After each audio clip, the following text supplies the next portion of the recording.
Gloire à l'Éternel. Je vous salue tous dans le nom de Jésus.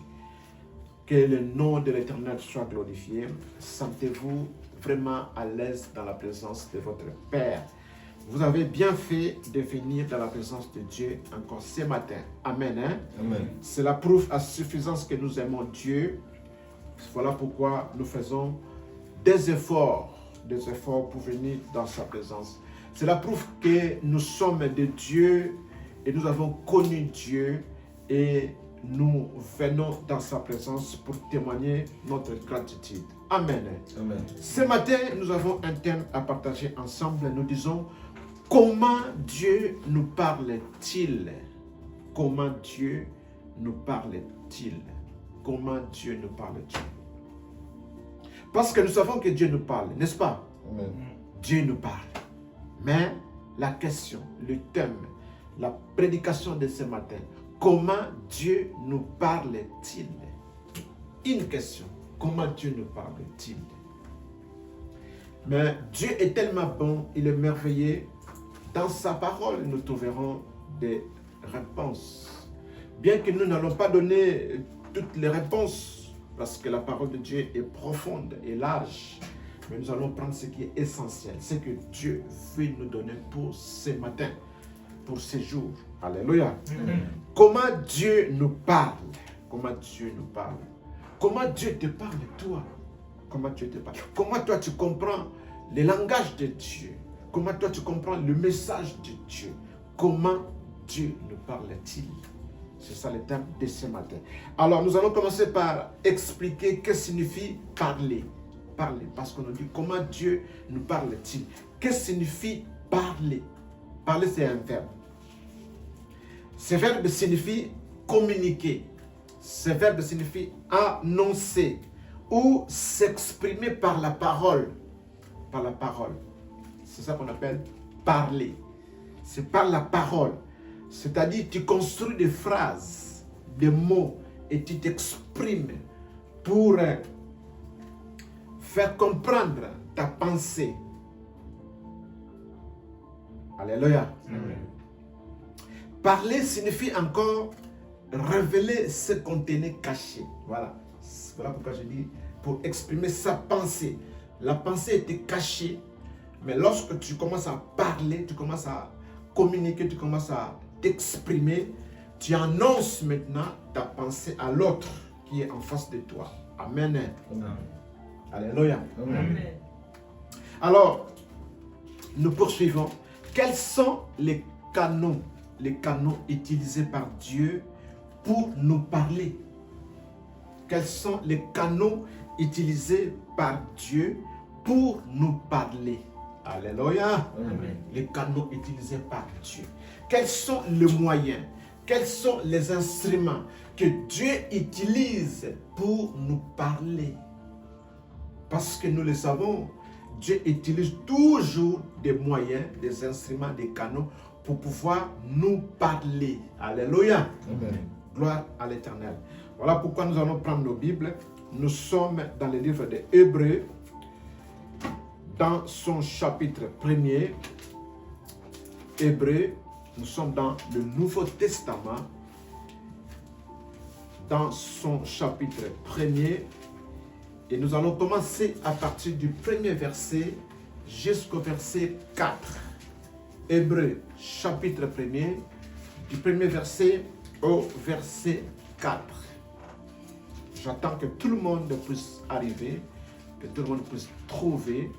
C'est alors que nous allons faire la lecture ensemble comme des bons disciples de Jésus-Christ, parce que c'est la première lecture de ce matin.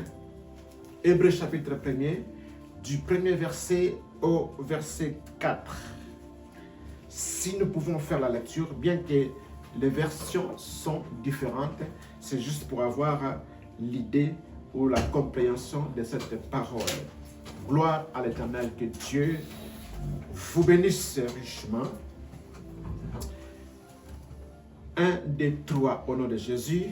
Après avoir autrefois, à plusieurs reprises et de plusieurs manières, parlé à nos pères par les prophètes, Dieu, dans ces derniers temps, nous a parlé par le Fils qu'il a établi héritier de toutes choses, par lesquelles il a aussi créé le monde, et qui, étant le reflet de sa gloire et l'empreinte de sa personne, et soutenant toutes les choses par sa parole puissante, a fait la purification des péchés et s'est assis à la droite de la majesté divine dans les lieux très hauts, devenu d'autant supérieur aux anges qu'il a hérité d'un nom plus excellent que le leur. Amen. Parole de l'Éternel. Nous prenons place, que Dieu vous bénisse une fois de plus. Alléluia. La Bible, comme vous le savez, est composée de deux parties, à savoir l'Ancien et le Nouveau Testament. Alléluia. L'Ancien et le Nouveau Testament. Ici, nous sommes dans le livre de Hébreux, c'est le Nouveau Testament. Mais le Nouveau Testament fait allusion également à l'Ancien Testament. Parce que l'auteur de ce livre nous dit, après avoir autrefois, on fait allusion à l'Ancien Testament. Alléluia. Après avoir autrefois, à plusieurs reprises et de plusieurs manières, parlé à nos pères par les prophètes, Dieu, dans ces derniers temps, nous a parlé par le Fils. Alléluia. Si on a bien compris cette parole, nous allons en déduire ceci, que dans les temps anciens, dans l'Ancien Testament, dans l'Ancienne Alliance, Dieu avait utilisé beaucoup plus les prophètes. Alléluia. Amen. Pour pouvoir parler à nos pères, à nos ancêtres, à ceux qui nous ont précédés. Alléluia. Amen. Et Dieu l'a fait de plusieurs manières et à plusieurs reprises. Vous comprenez? Amen. Amen. Très important. Après avoir autrefois, à plusieurs reprises et de plusieurs manières, parlé à nos pères par les prophètes. Mais le verset 2 nous dit maintenant ceci. Dieu, dans ces derniers temps, nous a parlé par le Fils. Le Fils avec F majuscule. Amen. Amen. De qui il s'agit? Il s'agit de Jésus-Christ. Alléluia. Amen. Parce que la Bible dit, Dieu a tant aimé le monde qu'il a donné son Fils unique, afin que quiconque croit en lui ne périsse point, mais qu'il ait la vie éternelle. Amen. Amen. Et ce Fils, Dieu l'a établi héritier de toutes choses. Héritier de toutes choses. Christ est l'héritier de toutes choses. C'est-à-dire que Christ a tout entre ses saintes mains. Amen. Amen. Par lequel il a aussi créé le monde. Dieu a aussi créé le monde par Christ et avec lui. Amen. Amen. Rien n'a été créé sans lui. N'est-ce pas? De tout ce qui existe, cela a été créé avec lui. Parce que Dieu dit dans sa parole, créons. N'est-ce pas? Alléluia. Amen. Gloire à l'Éternel Dieu. Le verset 3. Et de qui, étant le reflet de sa gloire et l'empreinte de sa personne. C'est toujours Jésus. Jésus sur la terre représente qui? Dieu le Père que nous ne voyons pas. Amen. Amen. Et le reflet de sa gloire est l'empreinte de sa personne. Et soutenant toutes les choses par sa parole puissante. Le Seigneur soutient toutes choses par sa parole. Sa parole, elle est comment? Puissante. La parole de Dieu que nous prêchons, elle est puissante. Parce que la parole de Dieu accomplit des merveilles dans nos vies. La parole de Dieu guérit les malades. La parole de Dieu délivre les captifs. N'est-ce pas que c'est une puissance? La parole de Dieu relève ceux qui sont tombés, ceux qui sont courbés. La parole de Dieu, lorsqu'elle sort pour exhorter quelqu'un qui était attristé, qui était affligé, la parole de Dieu vient fortifier le cœur attristé. C'est pourquoi on dit que la parole de Dieu est puissante. Alléluia. Amen. A fait la purification des péchés. La purification des péchés. Jésus, qui est venu dans ce monde, il est allé à la croix, il est mort pour nous racheter. Il nous a purifiés de tous nos péchés. Alléluia. Amen. Parce qu'il est dit dans sa parole, sur la croix, il avait dit quoi? Tout est accompli. Il a purifié son peuple de tout péché. Il nous a rachetés de la même manière de vivre. Alléluia. Amen. Et la Bible nous dit, et s'est assis à la droite de la majesté divine dans le lieu très haut. Après sa mort, il est ressuscité et il est monté au ciel. Parce que la Bible me dit, le ciel est le trône de Dieu. Là où Dieu s'assoit, là où Dieu se met. Et Christ est allé s'asseoir à la droite du Très-Haut, à la droite du Père. Alléluia. Et le verset 4. Devenu d'autant supérieur aux anges qu'il a hérité d'un nom plus excellent que le leur. Christ, après avoir accompli ce travail, il est devenu grand. Et c'est pour cela qu'on lui a donné le nom de Jésus-Christ, le Messie, le Sauveur. Le nom de Jésus est plus grand que le nom des anges. Son nom est plus excellent que le nom des anges. Alléluia. Amen. Amen. Amen. Il est plus grand que les anges. Donc, on a compris par cela les canaux par lesquels Dieu est passé pour nous prêcher, pour nous parler. Dans les temps anciens, Dieu a parlé par les prophètes. Alléluia. Amen. Il a beaucoup utilisé les prophètes. Il a beaucoup utilisé le prophète. Nous allons les voir. Nous allons les voir. Et ces prophètes, il y a des prophètes qui sont connus, qui sont les plus connus dans la Bible, et il y a des prophètes aussi qui sont les moins connus dans la Bible, n'est-ce pas? On peut parler de Moïse, on peut parler de Josué, on peut parler de Samuel, d'Élie, d'Élisée, Ésaïe, Jérémie, Ézéchiel. Tout comme on peut parler de Osée, de Joël, de Amos, de Abdias, de Jonas, de Agé, de Zacharie, de Malachi.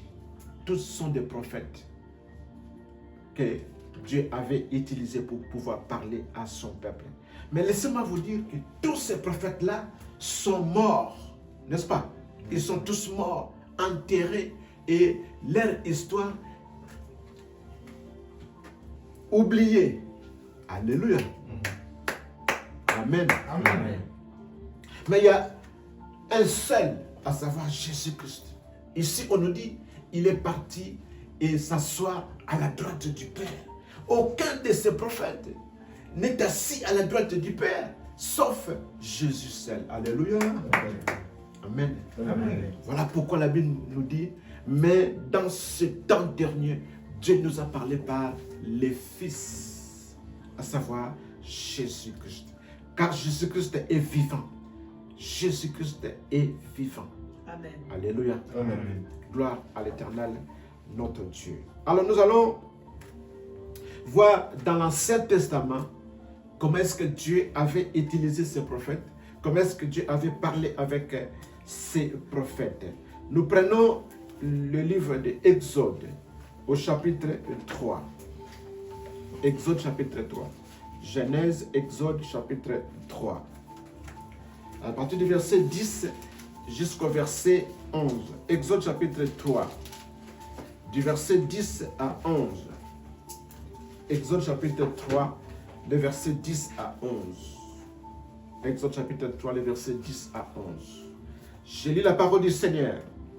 Maintenant, va, je t'enverrai auprès de Pharaon, et tu feras sortir d'Égypte mon peuple, les enfants d'Israël.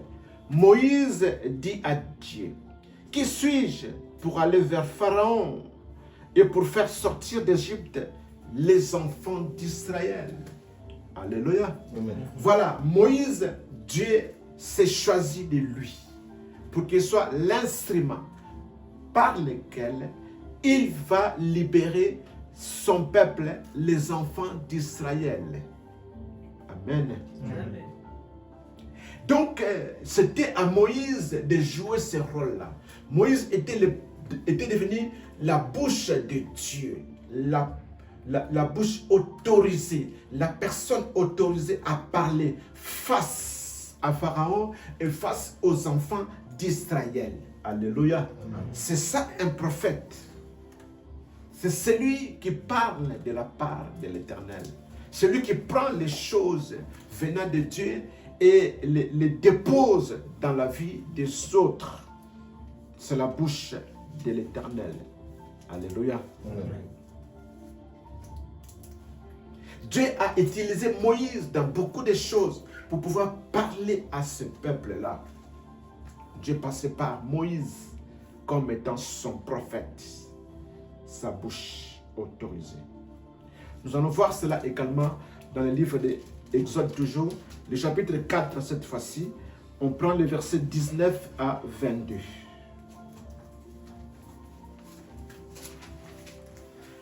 Les versets 4 à... Chapitre 4, merci. Les versets 19 à 22.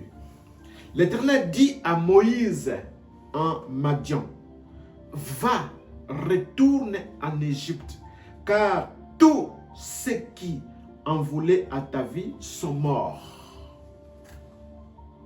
L'Éternel dit, je reprends le verset 19, l'Éternel dit à Moïse en Madian, va, retourne en Égypte, car tous ceux qui en voulaient à ta vie sont morts. La Bible ici ne nous précise pas comment est-ce que Moïse a reçu cette parole venant de la part de Dieu. Est-ce que Moïse était assis? Est-ce que Moïse dormait? Est-ce que c'était un rêve? C'était un songe? La Bible ne nous dit pas clairement là-dessus.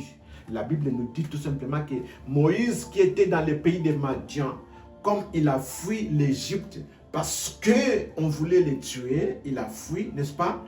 C'est pour cela qu'il est allé se cacher dans le pays de Madian. Mais arrivé là-bas, il a fait quelques temps, quelques années plus tard, Dieu est venu pour lui parler. Pour lui parler. Dieu lui dit de quitter Madian, de retourner en Égypte. Car tous ceux qui en voulaient à ta vie sont morts. Alléluia. Amen. Alors la suite, la Bible nous dit, Moïse, le verset 20, Moïse prit sa femme et ses fils, les fit monter sur des ânes et retourna dans le pays d'Égypte. Il prit dans sa main la verge de Dieu. Le verset 21, l'Éternel dit à Moïse, en partant pour retourner en Égypte, vois tous les prodiges que je mets en ta main. Tu les feras devant Pharaon, et moi j'endurcirai son cœur, et il ne laissera point aller le peuple. Et le verset 22, tu diras à Pharaon,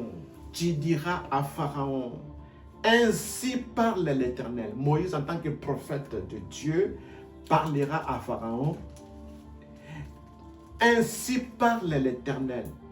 Israël est mon fils, mon premier-né. Israël est mon fils, mon premier-né. Alléluia. C'est de cette manière-là que tu iras parler à Pharaon. Israël est mon fils, mon premier-né. Lorsque vous faites attention à la lecture, vous verrez que le fils qui est employé ici est avec F minuscule. C'est différent, comme tout à l'heure, on a vu le cas de Jésus, le fils avec F majuscule. Alléluia. Ça veut tout dire. Israël est mon fils. Comme vous le savez, on dit ici, virgule, mon premier-né. Israël est le fils de Dieu, mon premier-né. Cela veut dire quoi? Israël est le premier peuple que Dieu s'est choisi parmi tant d'autres peuples vivant sur la terre. Alléluia. Amen. C'était le choix de Dieu qui est tombé sur Israël. Voilà pourquoi on dit, ici, Dieu lui-même dit, Israël est mon fils, mon premier-né.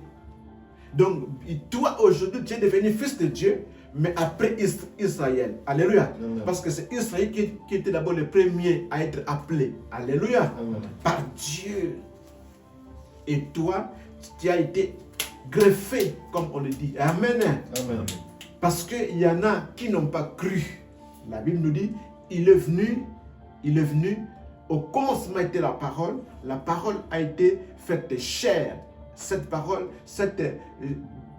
qui a été faite chair, a habité parmi nous, n'est-ce pas? Mais il y en a qui l'ont rejeté. Et la Bible dit, mais à ceux qui l'ont reçu, la parole leur avait donné le pouvoir de devenir enfants de Dieu. Voilà. Dieu a pris la place de ceux qui ont refusé de croire. Mais la Bible me dit que Dieu, à la fin du temps, va récupérer son peuple. Alléluia. Amen. Gloire à l'éternel Dieu. Amen. Amen. Est-ce que vous avez compris quelque chose? Ici, Dieu a parlé à Moïse, comme nous l'avons dit. Si peut-être Moïse a entendu, comme ce fut lorsque Dieu l'a appelé dans le buisson ardent, où il y avait un feu qui ne s'éteignait pas. Dieu commença à parler. Moïse a entendu la mission pour aller libérer le peuple de Dieu en Égypte, qui était esclave. De la même manière également, je pense, Dieu aussi est revenu pour lui parler.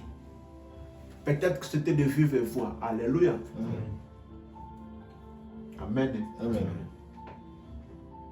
Voilà pourquoi nous avons dit, comment Dieu nous parle-t-il? Comment Dieu nous parle-t-il? Comment Dieu nous parle-t-il? Ici, on n'a pas précisé exactement si c'était dans un songe, dans un rêve ou de vive voix. Alléluia. Amen. Comme ce fut dans le désert lors des buissons ardents. Amen. Amen.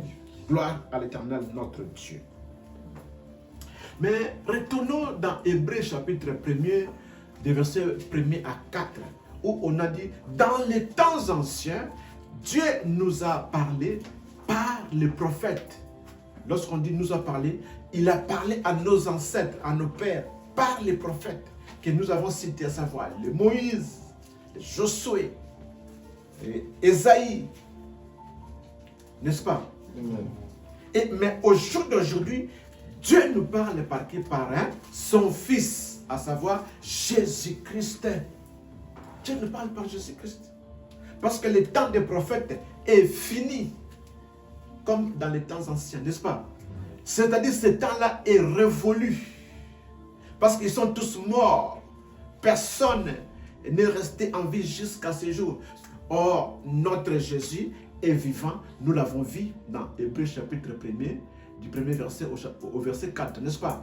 Il est même monté au ciel et il est assis à la droite du Père, n'est-ce pas? Il continue à vivre, n'est-ce pas? Et Dieu maintenant l'utilise pour pouvoir nous parler. Alléluia. Comme nous sommes en train de parler là. Amen. Amen. Et Jésus, c'est le Saint-Esprit. Amen. Amen. Il n'est plus physiquement avec nous, mais il nous a laissé le Saint-Esprit. Amen. Amen. Et le Saint-Esprit représente toujours Jésus. Amen. Amen. Gloire à l'Éternel. Dans le Nouveau Testament, Dieu nous parle par Jésus-Christ, le Seigneur, le Sauveur, le Messie, le Fils unique. Voyons cela dans le livre de Jean, au chapitre 10. Jean chapitre 10, Matthieu, Marc, Luc, Jean, dans le Nouveau Testament. L'évangile de Jean, au chapitre 10, le verset 27.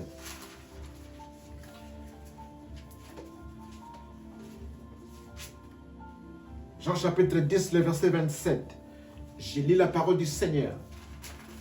La Bible me dit ceci. Jean 10, 27. Mes brebis entendent ma voix. Je les connais et elles me suivent. Je les connais et elles me suivent. Amen. Amen. Vous voyez, quelques semaines passées, nous avons parlé d'un thème, on a dit, je connais mes brebis, n'est-ce pas? Amen. Dieu est bon, bien-aimé, Dieu est merveilleux. Dieu est merveilleux. Je connais mes brebis. Je connais mes brebis. Lorsque le Seigneur parle à ses brebis, il dit lui-même, mes brebis entendent ma voix. Alléluia. Amen. Parce que ces brebis-là sont connues de Dieu. Vous voyez, il y a maintenant ce message de l'autre fois est revenu. Ce message, je connais mes brebis, se met ensemble avec cette parole encore d'aujourd'hui. Il y a un lien entre les deux messages.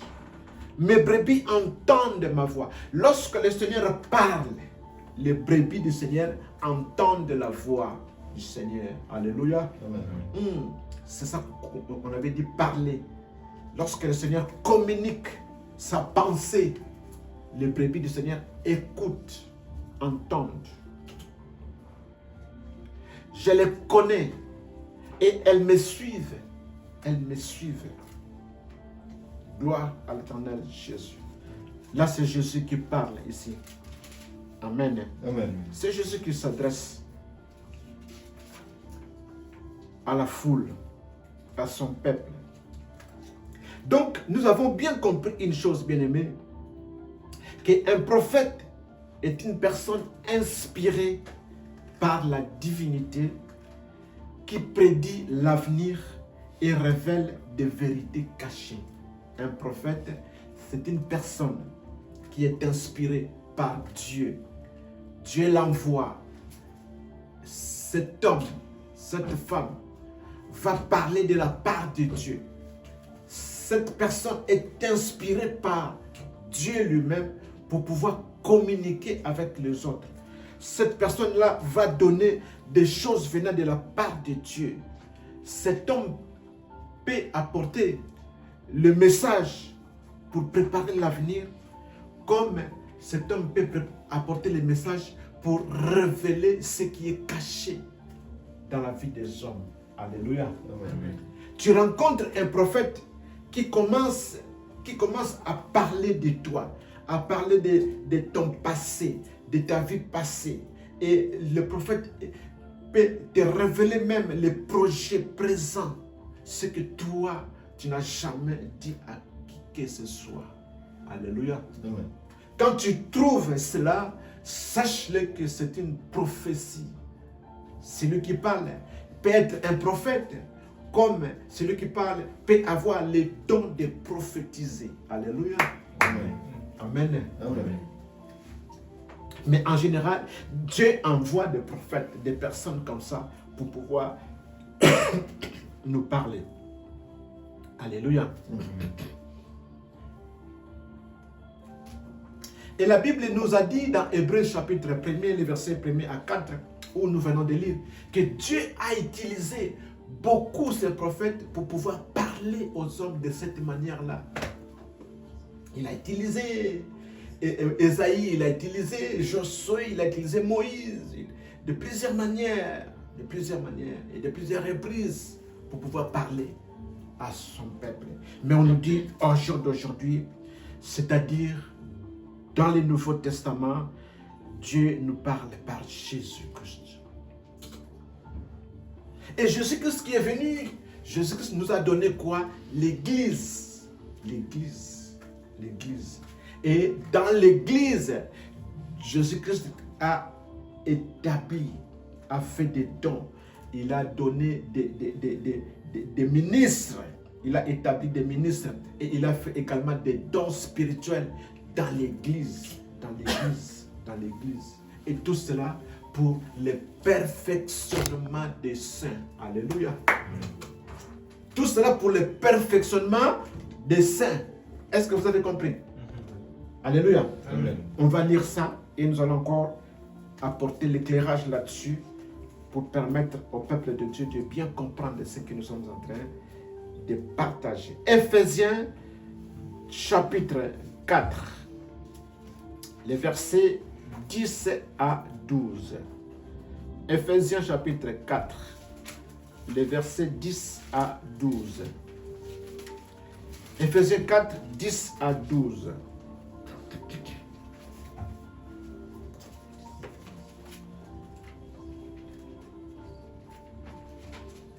Ephésiens chapitre 4, les versets 10 à 12.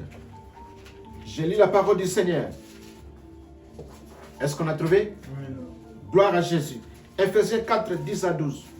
Celui qui est descendu, c'est le même qui est monté au-dessus de tous les cieux afin de remplir toutes les choses. Amen.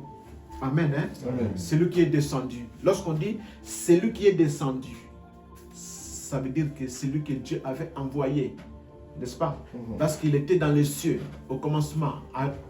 Alléluia. Amen. Au commencement, il était avec Dieu dans les cieux, n'est-ce pas? Amen. Et Dieu l'a envoyé sur terre, n'est-ce pas? Amen. C'est pourquoi on dit celui qui est descendu. C'est le même qui est monté au-dessus de tous les cieux. C'est le même qui est monté. Le seul qui est monté, c'est Jésus, n'est-ce pas? Amen. Après sa résurrection. Alléluia. Amen. Il est monté, on l'a vu, il est allé s'asseoir à la droite du Père, n'est-ce pas? Amen. Gloire à l'Éternel notre Dieu. Afin de remplir toutes les choses. Là où il est en train de travailler. Amen. Il est en train de travailler, de remplir toutes choses. Il nous a dit quoi? Que votre cœur ne se trouble point. Croyez en Dieu et croyez en moi. Il y a plusieurs demeures dans la maison du Père. Je m'en vais vous préparer une place. Et lorsque je serai de retour, c'est pour vous prendre, afin que là où je serai, vous aussi, vous y soyez. Amen. Amen. Voilà, c'est afin de remplir toutes les choses. Il est en train de travailler. Amen. Amen. Le verset 11. Et il a donné les uns comme apôtres, les autres comme prophètes, les autres comme évangélistes, les autres comme pasteurs et docteurs. Le verset 12. Pour le perfectionnement des saints en vue de l'œuvre du ministère et de l'édification du corps de Christ. Alléluia. Amen. Lorsqu'on parle du corps de Christ, on voit quoi? L'Église. Alléluia. Amen. Amen. Jésus-Christ a préparé son Église. N'est-ce pas qu'il parlait à Pierre, il lui disait, Pierre, m'aimes-tu? Pierre, m'aimes-tu? Si réellement tu es avec moi et pour moi, paie mes brebis. Alléluia. Amen. Et les brebis sont où? Dans la bergerie. La bergerie, c'est quoi? C'est l'Église. Amen. Amen. Et dans cette église, Jésus n'a pas laissé les brebis seules ou avec seulement un seul berger, comme ce fut dans les temps anciens. Dans les temps anciens, c'était seulement le prophète. Le prophète qui venait, qui annonçait les messages de la part de Dieu, et après il rentrait chez lui, il laissait le peuple comme ça. Alléluia.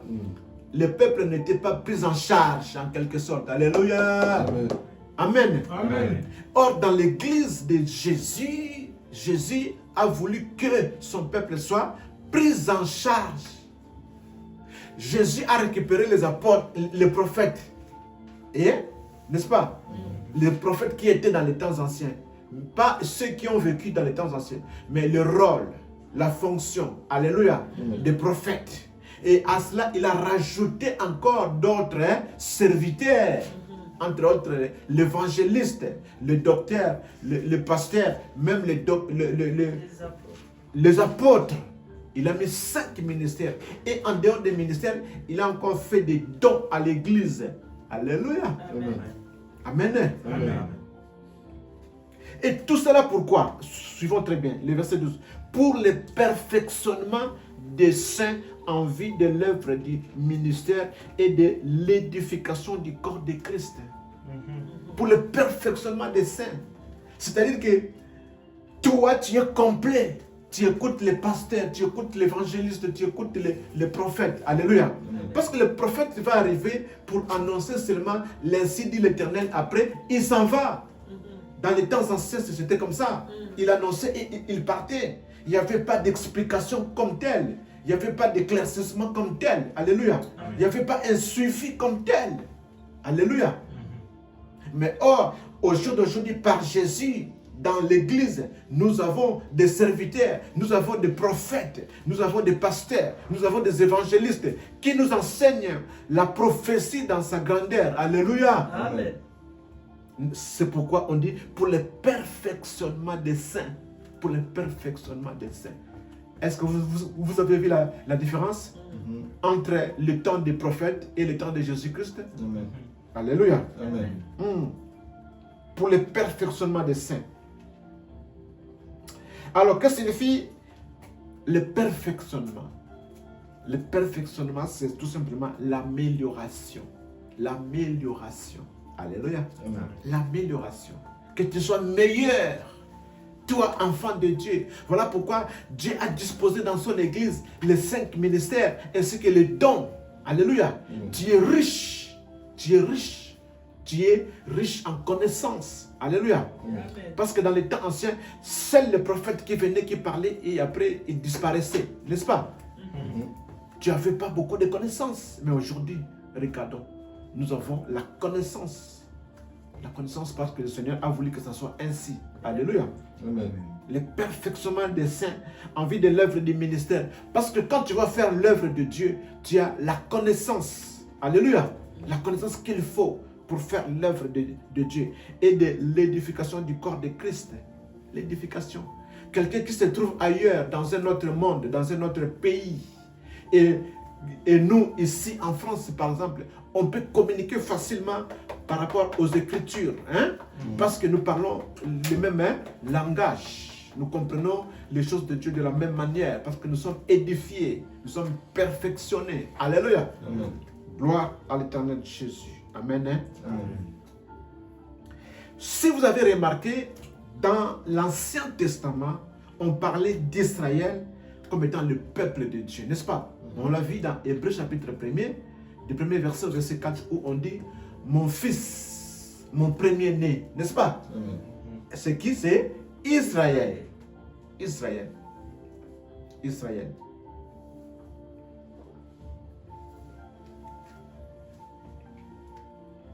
C'est Israël. Mais dans le Nouveau Testament, nous parlons des enfants de Dieu, n'est-ce pas? Des enfants de Dieu. On devient maintenant nombreux, n'est-ce pas? Avant, c'était un seul peuple. Un seul enfant de Dieu, le fils, le premier-né. C'est-à-dire les chrétiens aujourd'hui. À savoir Jésus-Christ agissant par le Saint-Esprit, comme nous l'avons dit. Nous sommes devenus des enfants de Dieu tous par Jésus-Christ de Nazareth. Voilà pourquoi la Bible nous dit dans ce passage de Hébreux 1er, 1 à 4. Dans ce dernier temps, Dieu nous parle par Jésus-Christ. Alléluia. Amen. Amen. Amen. Une autre manière de parler aux hommes, parce que nous sommes en train de voir comment Dieu nous parle-t-il. Une autre manière de parler aux hommes. Job chapitre 33. Job chapitre 33. Job chapitre 33. Job chapitre 33. Job chapitre 33.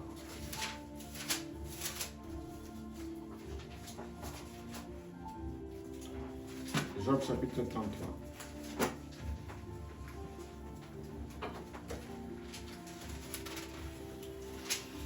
Job chapitre 33, nous allons faire la lecture à partir du verset 14 jusqu'au verset 18. Amen. Hein? Job chapitre 33, nous voulons voir comment est-ce que Dieu parle également dans la vie des hommes que nous sommes. Comment Dieu nous parle-t-il? Job chapitre 33, le verset 14 à 18. Je lis la parole du Seigneur. Dieu parle cependant tantôt d'une manière, tantôt d'une autre. Dieu parle. Dieu parle. N'est-ce pas qu'on vient de voir comment Dieu a parlé à Moïse, n'est-ce pas? Et nous connaissons comment est-ce que Moïse a été appelé, n'est-ce pas? Le feu dans le désert, le buisson ardent. Dieu a parlé à Moïse, n'est-ce pas? Dieu lui a encore parlé pour lui dire de retourner en Égypte, n'est-ce pas? Dieu lui a parlé, n'est-ce pas? Amen. Et si on avance pour nous montrer encore comment est-ce que Dieu nous parle. Dieu parle cependant tantôt d'une manière, tantôt d'une autre. C'est-à-dire, Dieu a plusieurs façons, plusieurs manières de communiquer à son peuple sa pensée. Alléluia. Amen. Et l'on n'y prend point garde. Là, c'est grave. Bien aimé, nous devons faire attention lorsque Dieu nous parle. Nous devons faire attention, nous devons faire attention. Je souligne là-dessus, nous devons faire attention. Ici, la Bible nous dit que lorsque Dieu parle, les hommes, des fois, ne font pas attention. Mais toi qui es éveillé, parce que tu es perfectionné, alléluia, tu dois faire attention lorsque Dieu te parle. La Bible nous dit encore au verset 15, il parle par des songes, par des visions nocturnes, quand les hommes sont livrés à un profond sommeil, quand ils sont endormis sur leur couche. Dieu parle. Alléluia. Amen. Dieu parle par des songes, par des rêves et par des visions nocturnes. Alléluia. C'est une manière aussi de Dieu de parler à son peuple. Je pense que tel que nous sommes là, nous tous nous rêvons. Qui a rêvé ce matin ou cette nuit? Qui a eu un rêve ce matin ou cette nuit? Personne n'a rêvé. Dans la semaine, qui a rêvé? Gloire à l'Éternel. Amen. Amen. Est-ce qu'il y a quelqu'un qui n'a jamais eu de rêve depuis qu'il est né? Ou tu as des rêves, mais tu n'arrives pas à les retenir, à les garder, ou à te souvenir de cela? Il y a quelqu'un qui est comme ça, qui a des rêves, mais qui oublie. Ça s'efface. Alléluia. Amen. Alors, lisons la parole du Seigneur. Nous devons faire attention, bien-aimés. Nous devons faire attention à cela. La Bible nous dit, Dieu parle par des songes, par des visions nocturnes, quand les hommes sont livrés à un profond sommeil, quand ils sont endormis sur leur couche. Et malheureusement, au verset 14, on nous dit, et l'on n'y prend point garde. Ce n'est pas bon, bien-aimé, si tu rêves et tu arrives à oublier. Tu ne retiens pas tes rêves. C'est dangereux. Alléluia. Ou dans ta vie, tu ne rêves jamais. Tu ne reçois jamais des rêves, des visions. Tu ne reçois jamais des choses comme ça. Ce n'est pas non plus bon. Amen. Amen. Parce qu'on nous dit ici, c'est une manière de Dieu de parler, de communiquer avec nous. Mais comment toi, enfant de Dieu, tu n'as jamais eu ces choses-là? Ce n'est pas bon. C'est-à-dire que tu passes à côté quelque part. Amen. Amen. Tu ne retiens pas le langage de Dieu. Parce que ce que Dieu annonce, regardons, au verset 16, pourquoi Dieu le fait? Pourquoi Dieu te donne des visions, des rêves? Hein? Pourquoi Dieu le fait? Dieu te donne des songes. Pourquoi il le fait? On nous dit au verset 16, alors il leur donne des avertissements. Un avertissement, ça sert à quoi? C'est pour te protéger, n'est-ce pas? Il donne des avertissements et met les sceaux à ses instructions afin de détourner l'homme du mal. L'homme du mal. Parce que Dieu peut voir que non, tu te comportes mal. Dieu peut venir dans tes rêves, dans tes songes. Pendant que toi tu dors, Dieu peut venir pour te parler, pour te dire, fais attention. Alléluia. Amen. Fais gaffe. Mais toi qui dors, tu te réveilles, tu as eu un rêve, tu as oublié. Donc ça veut dire que tu es passé à côté. Alléluia. Amen. Nous sommes en train de voir l'importance des rêves, des songes, des visions. C'est important de les savoir. Alléluia. Parce que c'est un langage de Dieu. C'est une manière de Dieu de nous communiquer un message. De nous communiquer sa pensée.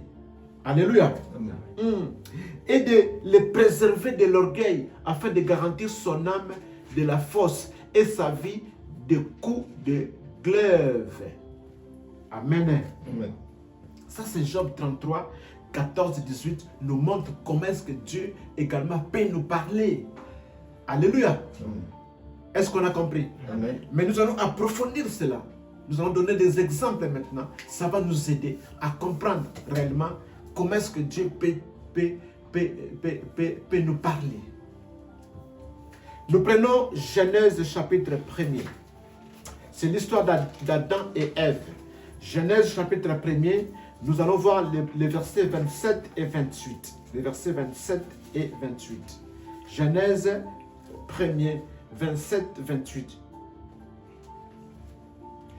La Bible me dit ceci. Dieu créa l'homme à son image. Il les créa à l'image de Dieu. Il créa l'homme et la femme. On parle d'Adam et d'Ève, n'est-ce pas? Les versets 28. Dieu les bénit et Dieu leur dit. Vous avez vu ça? Dieu leur dit. Soyez féconds, multipliez, remplissez la terre et la assujettissez et dominez sur les poissons de la mer, sur les oiseaux du ciel et sur tout animal qui se met sur la terre. Alléluia. Amen. Dieu a parlé à l'homme, n'est-ce pas? À Adam et à Ève. C'est-à-dire que Dieu leur avait donné le pouvoir. Ils ont compris que non, ils ont le pouvoir, n'est-ce pas? Amen. Sur les autres, n'est-ce pas? Amen. Parce que Dieu a parlé. Si Dieu n'avait pas parlé, ils n'allaient pas avoir cette connaissance, n'est-ce pas? Amen. Amen. De dominer sur les poissons. Voilà pourquoi toi aujourd'hui tu domines sur les poissons. Alléluia. Amen. Voilà pourquoi toi aujourd'hui tu domines sur les animaux. Amen. Amen. Alléluia. Amen. Toi tu peux décider de tuer même une fourmi. Un cafard, tu peux te décider. Tu dis je t'écrase. Une mouche. Alléluia. Parce que Dieu t'a donné le pouvoir. Alléluia. Amen. Tu le sais. Ça, c'est le premier exemple. Un autre exemple. Nous sommes dans le livre de Genèse, toujours, au chapitre 7, le premier verset. Genèse, chapitre 7, le premier verset. Dans ce passage, nous allons voir l'exemple d'un homme qu'on appelle Noé. Genèse, chapitre 7, le premier verset. La Bible nous dit ceci. L'Éternel dit à Noé, entre dans l'arche, toi et toute ta maison, car je te vis juste devant moi parmi cette génération. Amen. Amen. Nous connaissons l'histoire de Noé, n'est-ce pas? Amen. Il a été appelé, choisi par Dieu pour construire l'arche qui devait sauver le monde de cette époque-là, le monde d'avant. Et Noé plutôt a prêché la parole de Dieu. Les gens n'ont pas cru. N'est-ce pas? Et Dieu lui a parlé. Dieu lui a parlé, n'est-ce pas? Mais les gens étaient incrédules de croire que Dieu avait parlé à Noé, n'est-ce pas? Mais Dieu avait parlé, n'est-ce pas? Dieu avait parlé à Noé. Et Noé était sauvé. Il est entré dans l'arche, lui et sa famille, et ils étaient sauvés. Dieu parle. Nous devons faire attention lorsque Dieu nous parle, te parle. Tu dois faire attention. Amen. Amen. Un autre exemple, Genèse chapitre 37. Genèse chapitre 37. Les versets 5 à 7. Genèse chapitre 37, les versets 5 à 7. Je lis ceci, la parole du Seigneur. Genèse 37, 5 à 7. Je lis la parole de Dieu. Joseph eut un songe et il le raconta à ses frères qui les haïrent encore davantage. Voilà. Dieu a parlé à Joseph par un songe, n'est-ce pas? Amen. Et Joseph, le matin, quand il s'est réveillé, il a retenu le songe. Il a eu la grâce de Dieu. Je prie pour toi que tu puisses avoir toujours la grâce de Dieu, de pouvoir retenir tes songes. Alléluia. Amen. Te souvenir de cela, te rappeler de cela. C'est très important parce que c'est le langage de Dieu. Dieu est passé par là pour te parler. Alléluia. Amen. Et il a raconté cela à ses frères, mais ses frères ne l'ont pas aimé. Parce que, qu'est-ce qu'il a dit dans ces songes-là? Le verset 6. Il leur dit, écoutez donc ces songes que j'ai eus. Nous étions alliés des gerbes au milieu des champs, et voici ma gerbe s'éleva et se tint debout, et vos gerbes l'entourèrent et se prosternèrent devant elle. Alléluia. Amen. Qu'est-ce que vous avez compris? C'est comme si Joseph voulait leur dire que moi, je serai supérieur à vous, n'est-ce pas? C'est ce qu'ils ont compris. Alléluia. C'est pourquoi ils n'ont pas aimé encore davantage. Déjà, Joseph était l'enfant que leur papa protégeait beaucoup dans la famille. Alléluia. Et cela ne plaisait pas à tout le monde. Les aînés, les grands frères étaient un peu jaloux de cet amour paternel. Alléluia. Alors, le verset 8. Non, le verset 7. Nous étions alliés des gerbes au milieu des champs, et voici ma gerbe s'éleva et se tint debout, et vos gerbes l'entourèrent et se prosternèrent devant elle. Nous connaissons l'histoire de Joseph. Joseph, ici dont on parle, c'est le fils de Jacob, n'est-ce pas? Lorsqu'ils sont partis, ils l'ont vendu, n'est-ce pas? Vous connaissez son histoire. Ils l'ont vendu et il est parti jusqu'en Égypte, et c'est là où il était devenu l'intendant de Pharaon, le premier ministre. Et tous, en fin de compte, ils étaient venus. Ces songes s'est concrétisé, s'est réalisé dans la vie de Joseph. Alléluia. Amen. Alléluia. Amen. Et c'est lui qui a sauvé son peuple. Alléluia. Amen. Et tous étaient venus. Et ils ont fléchi leurs genoux devant Joseph. Nous connaissons l'histoire, n'est-ce pas? Amen. Voilà. Mais comment est-ce que Joseph a reçu ce message? Par un songe. Dieu lui a parlé par les songes. Dieu parle également par des songes, comme par des rêves. Voilà pourquoi nous devons faire attention, c'est très important. Tu ne vas pas seulement te contenter de ce que Dieu exprime maintenant, comme maintenant nous sommes en train de parler de la part de Dieu. Dieu exprime sa pensée par la parole. Alléluia. Amen. Dieu peut te parler aussi pendant que toi tu dormais. Alléluia. Amen. Amen. Amen. Un autre exemple. Nous sommes dans le livre de Matthieu, au chapitre 2. Matthieu, dans le Nouveau Testament. Matthieu chapitre 2. Matthieu chapitre 2. Matthieu chapitre 2. Les versets 19 à 21. Nous sommes en train de voir des exemples pour nous faire comprendre la pensée de Dieu, la pensée de cette prédication de ce matin. Matthieu chapitre 2, les versets 19 à 21. Je lis la parole du Seigneur. Quand Hérode fut mort, voici un ange du Seigneur apparut en songe à Joseph en Égypte. Alléluia. Amen. Le Joseph dont on parle ici, c'est le mari de Marie, la mère de Jésus. Alléluia. Amen. Est-ce qu'on a compris? Amen. Pour faire la part des choses. Amen. Amen. Le verset 20. L'ange est venu lui parler en songe, n'est-ce pas? Le verset 20 et dit, lève-toi, prends le petit enfant et sa mère et va dans le pays d'Israël, car ceux qui en voulaient à la vie du petit enfant sont morts. Alléluia. Amen. Parce qu'on voulait tuer Jésus, n'est-ce pas? Amen. C'est pourquoi Dieu a parlé à Joseph de fuir en Égypte. Alléluia. Et arrivé en Égypte, après un temps, Dieu est revenu en songe pour parler à Joseph, de lui demander de retourner où? En Israël. Car ceux qui voulaient tuer l'enfant sont tous morts.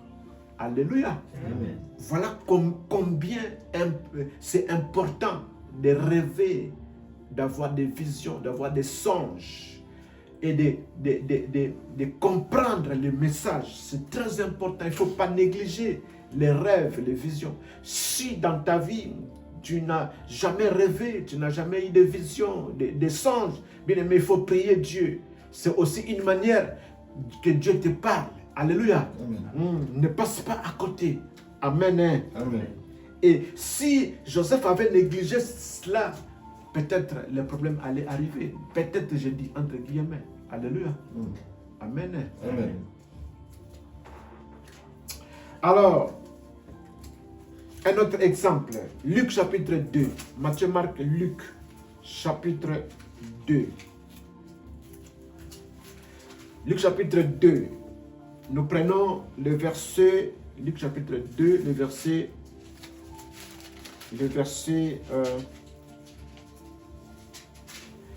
Bon, je vais lire pour permettre une bonne compréhension. Je vais lire à partir du verset 25. Et voici, il y avait à Jérusalem un homme appelé Siméon. Cet homme était juste et pieux. Il attendait la consolation d'Israël. Et l'Esprit Saint était sur lui. L'Esprit Saint était sur lui. La Bible dit que l'Esprit Saint était sur cet homme-là, qui s'appelait Siméon, à l'époque. Alléluia. Amen. À l'époque. Il avait été divinement averti par le Saint-Esprit, qui ne mourrait point avant d'avoir vu le Christ du Seigneur. Lui, il est né avant Jésus, physiquement. Il vint au temple poussé par l'Esprit, c'est-à-dire le Saint-Esprit. Il est venu au temple. Et comme les parents apportaient le petit enfant Jésus pour accomplir à son égard ce qu'ordonnait la loi, parce que Jésus venait de naître physiquement, alléluia, avec son père Joseph et Marie, sa mère, alléluia. Et la loi demandait à ce que, à un certain âge, au bout de 8 jours, que l'enfant soit présenté au temple. Alléluia. Amen. Et ce temps était voulu. Était là. On amena Jésus pour le présenter au temple. Et lui, Siméon, là où il se trouvait, poussé par le Saint-Esprit, parce que c'était quelqu'un qui était conduit par l'Esprit de l'Éternel. Il est venu au temple. Il est reçu dans ses bras, bénit Dieu et dit: maintenant, Seigneur, tu laisses ton serviteur s'en aller en paix selon ta parole, selon ce que Dieu lui a parlé. Alléluia. Amen. Ce que lui a reçu, a entendu de Dieu. Toi et moi, nous ne savons pas si c'était par la voix audible, ou c'était par des songes, ou c'était par des rêves, ou c'était par des visions. Alléluia. Mais ce qui est important, Dieu lui a parlé. Amen. Amen. Et il a gardé cela. Il a gardé. Car mes yeux ont vu ton salut. Il a commencé à prophétiser maintenant. Salut que tu as préparé devant tout le peuple. Vous voyez, Jésus, le salut que Dieu a préparé devant tout le peuple. C'est au pluriel. Alléluia. Jésus n'est pas venu seulement pour Israël. Il était venu au départ. Alléluia. Amen. Pour eux, mais après, c'est pour sauver l'humanité. Car Dieu a tant aimé le monde qu'il a donné, afin que quiconque croit ne périsse point, mais qu'il ait la vie éternelle. Le salut devant tout le peuple. Lumière pour éclairer les nations. Et gloire d'Israël, ton peuple. Alléluia. Amen. Alléluia. Amen. La Bible ne se contredit pas. Amen. Amen. Gloire à l'éternel Dieu.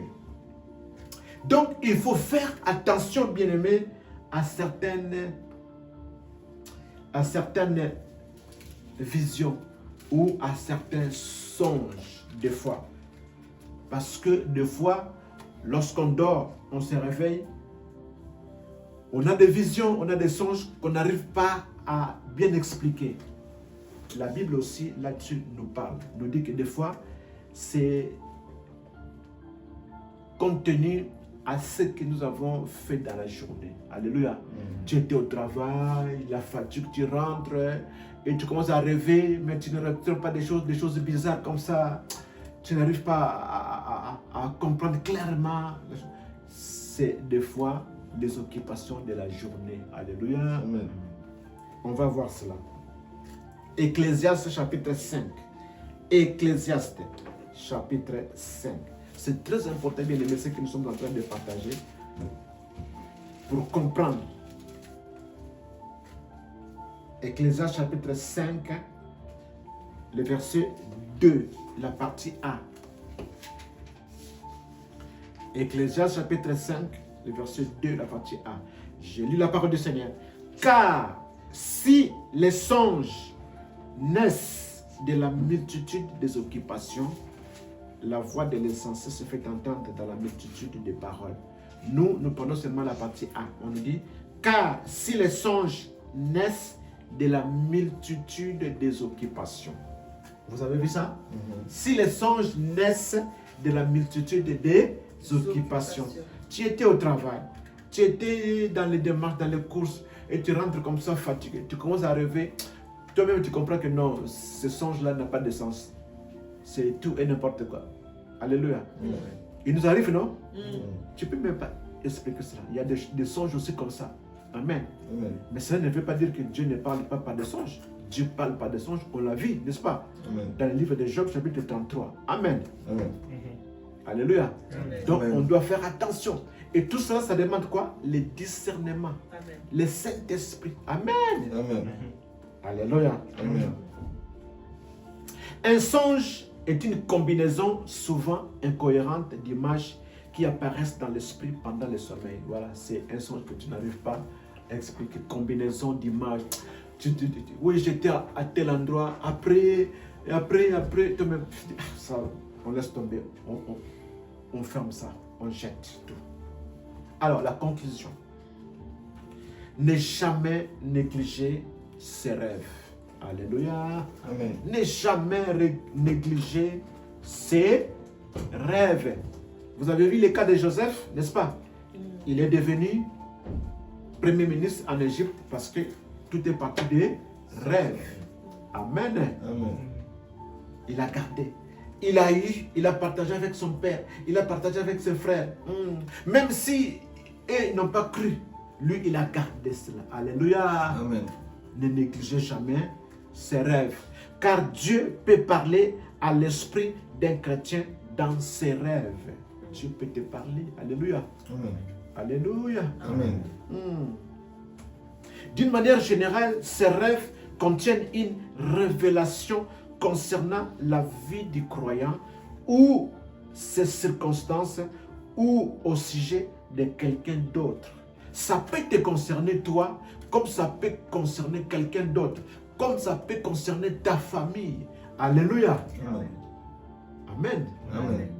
Le cas de Joseph, ça le concerne lui, ça concerne son père, sa mère, ça concerne ses frères, n'est-ce pas? Ça concerne une nation, tout un pays, tout un peuple. Amen. Les rêves de Joseph en Égypte, esclave. Vendu esclave, après il est devenu roi et non premier ministre. Waouh! Alléluia. Pour interpréter vos rêves avec fluidité, c'est-à-dire pour arriver à bien expliquer, bien interpréter les rêves clairement, qu'est-ce qu'il faut faire le matin? Si tu sais que non, tu es quelqu'un qui oublie facilement les rêves, qu'est-ce qu'il faut faire le matin quand tu te réveilles? Il faut les noter. Alléluia. Les noter quelque part. Les noter au réveil. Ou si vous êtes en mesure de les retenir, gloire à Dieu, par le Saint-Esprit. Amen. Il y en a qui retiennent les rêves, n'est-ce pas? Par l'aide du Saint-Esprit. Gloire à Dieu. Alors, qu'est-ce qu'il faut faire après? Il faut chercher à identifier les éléments clés du rêve. Alléluia. Les éléments clés. Amen. Je donne un exemple. Tu dors, tu es en train de rêver. Que non, tu étais à un endroit. Et tu devais quitter l'endroit pour aller quelque part d'autre. Et tu prends maintenant le chemin ou la route. Mais ce chemin-là, il y a trop d'obstacles. Tu vois cela, n'est-ce pas? Mais malgré cela, tu essaies de surmonter les obstacles. Tu es passé. Et arrivé encore quelque part, tu ne vois plus le chemin. Tu vois, par exemple, le fleuve, il y a l'eau partout. Mais tu ne sais pas par où passer. C'est un rêve que tu as eu, n'est-ce pas? Mais maintenant, tu te réveilles, tu ne sais pas qu'est-ce que cela signifie.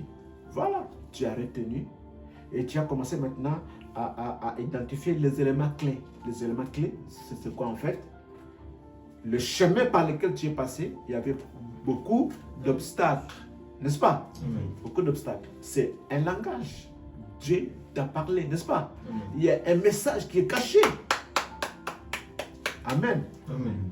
Et tu es arrivé au bout comme ça, il y a que de l'eau comme ça, tu ne sais plus où aller. Ça veut dire qu'il y a un problème dans ta vie. Alléluia. Les chemins se terminent. le chemin se termine. Or, ce n'est pas bon. Alors, tu as identifié les éléments clés et il faut chercher maintenant à explorer leur signification symbolique. Ces obstacles-là, l'eau, le fleuve, tout ça là, hein, tout ça, ce sont des éléments symboliques. Symboliques. C'est comme ça que Dieu nous parle. Alléluia. Amen. Des fois par des signes. Dieu peut nous parler comme ça, par la parole, comme nous sommes en train de prêcher. Dieu peut aussi nous parler par des symboles. Il a parlé à Moïse dans les buissons ardents ou dans les déserts. Alléluia. Amen. Alléluia. Amen. C'est un symbole. C'est-à-dire dans les déserts où il n'y a rien, mais Dieu est venu et il parle à travers les buissons ardents. C'est-à-dire un feu. C'est-à-dire que pour te montrer que non, je suis le tout-puissant. Je suis capable de tout. Alléluia. Amen. Il a parlé. Dieu a parlé à Moïse. Oh, Dieu a parlé. C'est pour dire que c'est ça le message. Je suis le tout-puissant. Amen. Je suis capable de faire de grandes choses avec toi. Crois seulement, hein, et fais ce que je te demande de faire. Amen. Amen. Alléluia. Et quand tu vas faire tout ce travail-là, c'est alors que tu vas trouver une leçon par rapport à ton rêve. Alléluia. Amen. Amen. C'est très important. Bien aimé, aujourd'hui c'est le dernier dimanche d'août 2025. Comme on avait dit, ça peut être la reprise, ça peut être la rentrée. Il y a la rentrée des classes qui se prépare, il y a la reprise peut-être au travail qui se prépare. Il y a aussi une autre entrée dans la vie de certaines personnes. Ce changement-là, tu es en train de passer à une autre étape de ta vie. Tu es en train de vivre autre chose dans ta vie. Alléluia. Amen. Il ne faut jamais négliger. Voilà pourquoi cette parole est venue. Pour te réveiller encore. Pour te réveiller. Ne jamais négliger les rêves. Dieu nous parle. Dieu peut te parler aussi par un événement que tu as connu. Dieu peut te parler. Dieu peut te parler par un événement que quelqu'un d'autre a connu. C'est aussi, mais toi qui habites avec la personne, c'est aussi une manière pour toi de comprendre le message de Dieu. Alléluia. Amen. Tu es avec des amis, mais tout ce qui se passe dans leur vie, c'est une manière de communiquer, une manière de parler de Dieu. C'est un langage de Dieu. Tu peux aussi apprendre par cela. Alléluia. Amen. Amen. Amen. Est-ce qu'on comprend la parole? Amen. Je voulais insister là-dessus, bien aimé. C'est très important. C'est très important. Après avoir écouté la parole, j'aimerais que nous puissions prier. Nous puissions prier. Parce que beaucoup au milieu de nous négligent ou ne comprennent pas les rêves, des visions ou des songes. Tu peux passer à côté de ta vie, à côté de ta bénédiction, à côté de la grâce de Dieu. Dans ce que j'ai donné comme exemple, on a compris que cet homme-là est dans les problèmes. Cet homme-là est dans des esprits maléfiques, n'est-ce pas? Cet homme-là est lié, n'est-ce pas? Parce que son parcours, son chemin est plein d'obstacles, n'est-ce pas? Sur son chemin, il y a trop d'obstacles. Est-ce qu'on a vu ça? Amen. Alléluia. Amen. Et il est arrivé comme ça, au bout, et il ne voit plus le chemin où aller, il ne sait plus où aller, il s'est arrêté. C'est quelqu'un qui est perdu, c'est quelqu'un qui vit des choses mauvaises, il est peut-être dans des liens de famille. Le chemin est plein d'obstacles, tu ne sais plus par où aller. C'est des blocages dans la vie, de freinage.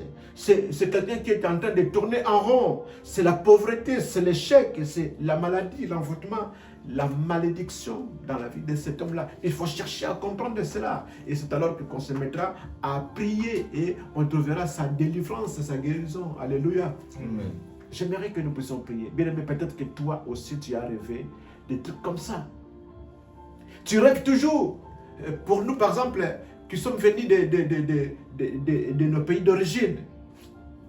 Vous êtes nés ici, peut-être pas, mais des fois, il nous arrive de rêver que non, tu te retrouves là où tu as grandi, dans la maison familiale, dans les quartiers, dans les rues. Tu es là en train de te promener. À chaque fois, tu vois seulement cette image-là. C'est un langage, c'est un message que Dieu te donne. Que voilà, au lieu d'avancer, toi, on t'amène toujours en arrière. Tu recules. Alléluia. Amen. Quand tu rêves comme ça, il faut t'élever dans la prière. Alléluia. Oh, toi, tu as déjà quitté cette maison, ce pays, tu as déjà quitté cette ville. Tu n'es plus là-bas. Mais pourquoi tu rêves toujours que tu es là-bas? Tu es là-bas. Alléluia. Amen. Ce sont des liens. Ça veut dire qu'il y a un langage, Dieu te parle, Dieu te dit, fais attention mon fils, fais attention ma fille. Il y a un esprit méchant qui tourne tout autour de toi pour te cribler, pour te faire du mal. Alléluia. Amen. Alléluia. Amen. Bah, des fois tu rêves, oh non, tu es en train de voler, de voler plus haut. Et d'un coup, boum, tu tombes par terre, tu es écrasé. Ce n'est pas non plus bien. Alléluia. Tu es poursuivi par les méchants, après ils t'attrapent. Ce n'est pas aussi bien. Les méchants qui t'attrapent dans les rêves. N'est-ce pas? Ça peut arriver, n'est-ce pas? Il ne faut jamais négliger tout ça. Aujourd'hui, on a voulu parler des rêves, des visions, des songes.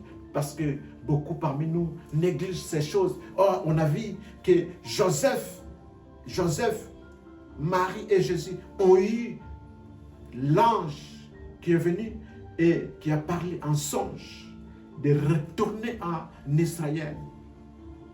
De même, Joseph a eu des songes et il a sauvé toute la nation. Alléluia. Amen. Il ne faut jamais négliger ces choses-là. Voilà pourquoi nous voulons prier. Nous allons prier, bien aimés, selon ce que nous avons reçu comme parole ce matin. Et selon ce que toi tu connais dans ta propre vie. Tu vas prier, demander à Dieu de te délivrer, si cela est le cas, de toutes ces choses mauvaises.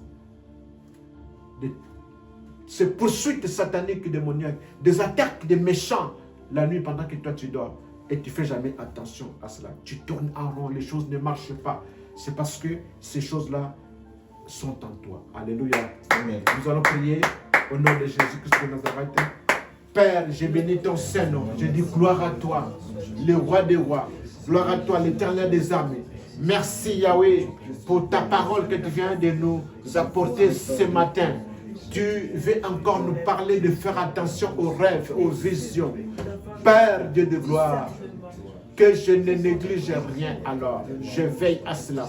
Que toute fréquentation mauvaise, toute pensée mauvaise la nuit lorsque je dormais, Seigneur, toute visitation satanique et démoniaque, tout esprit de freinage, de blocage, tout esprit de tourner en rond, de pauvreté, d'échec, de maladie, je les chasse loin de moi dans le nom de Jésus-Christ de Nazareth.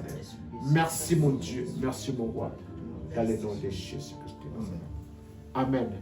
Vous savez pourquoi? Parce que Dieu nous dit, bien-aimé, je souhaite que tu prospères à tous égards et que tu sois en bonne santé comme prospère l'état de ton âme. Alléluia. Amen. Gloire à l'Éternel. Tu dois avancer, aller de l'avant au nom de Jésus-Christ. Amen.